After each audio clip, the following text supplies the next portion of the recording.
किसी नगर में सेठ रघुनाथ और सेठानी सावित्री देवी रहते थे। उनका एक बेटा था जिसका नाम चंदू था। चंदू बहुत ही नकछड़े स्वभाव का था। जब चंदू जवान हुआ तो सेठ और सेठानी ने उसके सामने विवाह का प्रस्ताव रखा। तब चंदू ने कहा, पिताजी, मैं उसी लड़की से विवाह करूंगा जो मुझसे रोज 10 जूते खाएगी।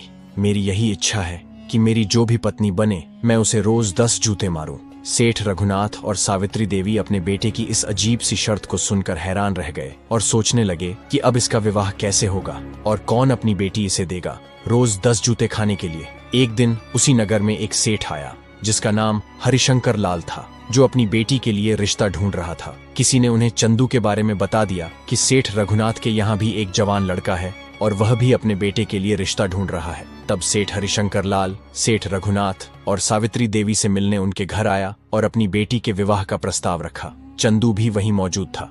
चंदू ने झट से कह दिया, देखिए, मैं उसी लड़की से शादी करूंगा जिसे मैं रोज 10 जूते मार सकूं। जो मेरी पत्नी बनकर आएगी वह रोज 10 जूते मेरे हाथ से खाएगी। लड़की के पिता हरिशंकर लाल ये सुनकर हैरान रह गए। वे सोचने लगे कि कौन अपने कलेजे के टुकड़े को इस बेवकूफ के पास पीटने के लिए भेजेगा। यह सोचकर सेठ हरिशंकर लाल वहां से उठकर अपने घर लौट आए। घर पहुंचकर उन्होंने सारी बात अपनी पत्नी को बताई तो पत्नी ने पूछा, आपने क्या निर्णय लिया? हरिशंकर लाल बोले, मैंने तो साफ मना कर दिया, तुम ही बताओ, अपनी बेटी को पिटने के लिए कौन देगा? सेठानी बोली, अच्छा ही किया जो आपने ऐसे रिश्ते के लिए हाँ नहीं की।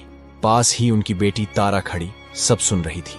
पढ़ाई लिखाई में होशियार तारा बहुत ही समझदार लड़की थी। उसने अपने पिता से कहा, पिताजी, मैं उसी लड़के से शादी करना चाहती हूँ। ये सुनकर उसके माता पिता हैरान रह गए और बोले, बेटी, तुम ऐसे सनकी से विवाह क्यों करना चाहती हो जो तुम्हें रोज 10 जूते मारेगा? तारा बोली, पिताजी, मैं सब संभाल लूंगी, बस आप मेरा विवाह उसी लड़के से करवा दीजिए।